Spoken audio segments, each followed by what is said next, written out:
It's also about taking a hard look at what isn't. You mean figuring out what's draining your resources, but not really giving you much back? Exactly. Koch is all about asking the hard question. So if a product, a service, whatever, if it's not performing, you got to ask, why are we even doing this? Is this helping anyone? Maybe it's time to cut it loose and focus that energy on something better. That takes guts. Welcome to Witter. Who Has Time to Read? The podcast that brings deep dives for busy minds. Listen to AI hosts Jane and Dane and get ready to unpack the world's most captivating books in just a fraction of the time. Whether commuting, working out, or just squeezing in a quick break, we deliver key insights, thought-provoking themes, and takeaways you can carry into your day. Don't forget to like, subscribe, and leave a comment. Plus, use our links in the description to purchase this book. Your support helps us bring more engaging book discussions to you. Listen and follow us wherever you get your podcasts. Who has time to read? You do, with Witter. Hey everyone, ready to kind of unlock a secret to getting way more done. Like way more, but with less work. Less work is right.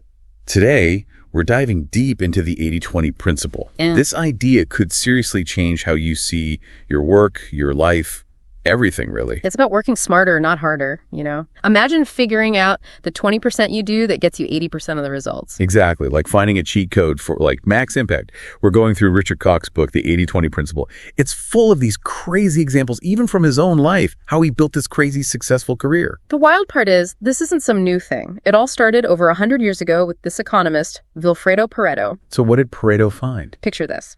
He found that, get this, 80% of the land in Italy was owned by just 20% of the people. That's a huge imbalance, right? But here's the thing. This whole unequal distribution, this 80-20 thing, it's everywhere. Wait, so it's not always exactly 80-20? Exactly. Could be 90-10, 75-25, whatever. The point is, a tiny percentage of causes often creates a huge percentage of effects. So like in a group of friends, probably a couple people drank most of the beer. Right. Koch tells the story in the book about this guy, Mike G. Out of 30 friends, he drank 10 glasses of beer by himself. Whoa. That's a third. Just him. This pattern's everywhere, from like how wealth is spread out to even the words we use every day. Speaking of words, did you know only 700 words make up most of what we say daily? Crazy, right? Seems like the more you look for these imbalances, the more you find. How can people listening use this, though? Yeah. Like, to their advantage? Koch talks about two ways, 80-20 analysis, that's all data, and 80-20 thinking, which is about changing how you see things. So we're focusing on the thinking part today, training our brains to spot these patterns. Yeah, it's about seeing your successes, problems, even opportunities through this new lens. Like, with your career, what if instead of being okay at a bunch of things, you became amazing at that crucial 20%? Now that's working smarter. And Koch actually did this. He joined this consulting firm, right? Realized the fastest promotions were where there were fewer super smart people. So he went where he'd stand out. That's just the start.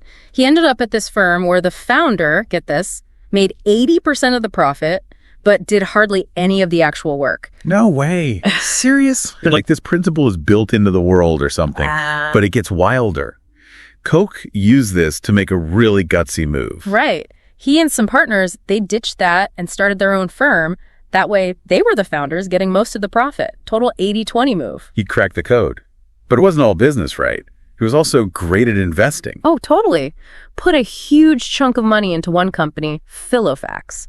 Everyone thought he was nuts. But guess what? Huge win. Shows that focusing on a few key things can mean massive returns. So how do we use this 80-20 thinking to, change our businesses? Where do we even start? It's like you got to rethink all those old ideas about how businesses work. Like we don't have to spread ourselves thin trying to please everyone. Forget trying to be everything to everyone. The 80-20 principle is all about finding your strengths, your best customers, and going all in on that. So pick your battles, basically. Focus on where you're going to win. Exactly. It's choosing where you put your energy, your resources. Koch even gives you a step-by-step. He calls it an 80-20 analysis. Okay, so step one. What do we do? Data, right. But not just any data. You got to find the imbalances in your business. So break down your profits, by product, by type of customer, even by location. So you might find out what, one product is making most of your money, or a handful of really loyal customers. Exactly. This is where you find those hidden gems, those things that are already working like crazy, but you didn't even realize. This is like treasure hunting, but for profit. So we found the good stuff. Now what? Here's where it gets good. You got the data, now you got to ask the tough questions. Why are these things working so well? What makes them special? How do we do more of that? Right. So if like 80% of your profit's coming from 20% of what you sell, figure out what's so great about those things and like make more of them. Yes. Understand what's working and use that to grow. But here's the thing, and this is where it gets even more interesting. 80/20 isn't just about what's working. It's also about taking a hard look at what isn't. You mean figuring out what's draining your resources, but not really giving you much back. Exactly. Koch is all about asking the hard question. So if a product, a service, whatever, if it's not performing, you got to ask, why are we even doing this? Is this helping anyone? Maybe it's time to cut it loose and focus that energy on something better. That takes guts. But yeah, you'd end up with a leaner, more profitable business in the end. It's about making tough choices, challenging how things have always been done, and sometimes letting go to make room for something better. And you can use this everywhere in your business: marketing, sales, how you run things, even customer service. So how would a company use this for, like, marketing? Okay, so instead of trying to reach everyone, right, you figure out who your most valuable 20% are, the ones spending the most, the ones who are going to be your biggest fans, and you focus all your energy on them. It's like quality over quantity. Build strong relationships with the customers that really matter. Yes, you create these super fans who'll stick around and tell all their friends about you. Way better than any ad. Makes sense. And what about sales? Same idea. You don't treat all your salespeople the same. You find the rock stars, the ones crushing their targets, and you figure out what their secret is. Learn from the best and then, like, spread that knowledge around. Exactly. Figure out their strategies, their methods, and get everyone using them. Now that's working smarter. But it's not just about individuals. Koch talks about trying this with whole teams, too. Like, what, swap a team that's doing great with one that's struggling? Yeah. Like, switch them up and see what happens. It's like a real-world experiment to see if the success is because of the team or if there are deeper issues. Interesting. So it's about figuring out why things work and seeing if you can make that work somewhere else. Exactly. You're always trying to improve, right? Figuring out what's working, what's not, and why. You use data to make better decisions. So it's not just about numbers. It's about, like, changing how you think, being picky about what you focus on, and really zeroing in on what matters. Exactly. And the best part, this isn't just for business. It can change your personal life, too. Now that's what I want to hear about. Mm-hmm.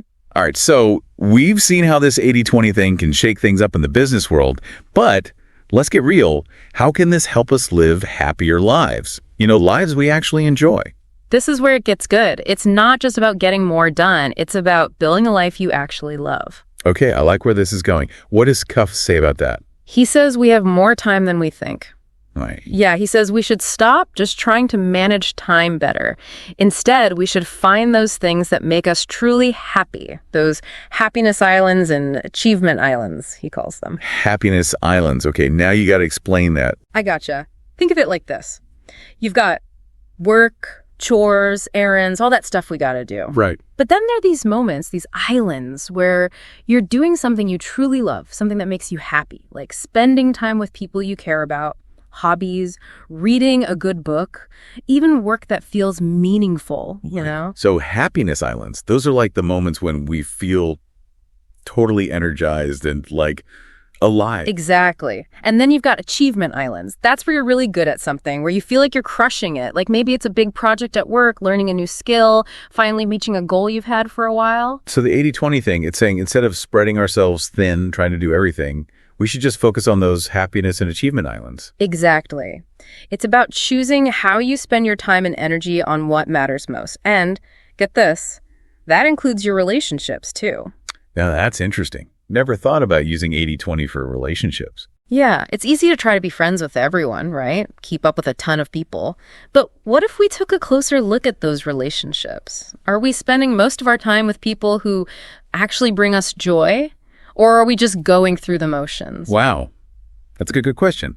It makes you realize that sometimes saying no to some things, even relationships, can actually free us up to give more to the ones that truly matter. Exactly. Set those boundaries. Choose who you spend your time with, because those people, they have a huge impact on your happiness, so choose wisely. So we've got our islands, we've got our people.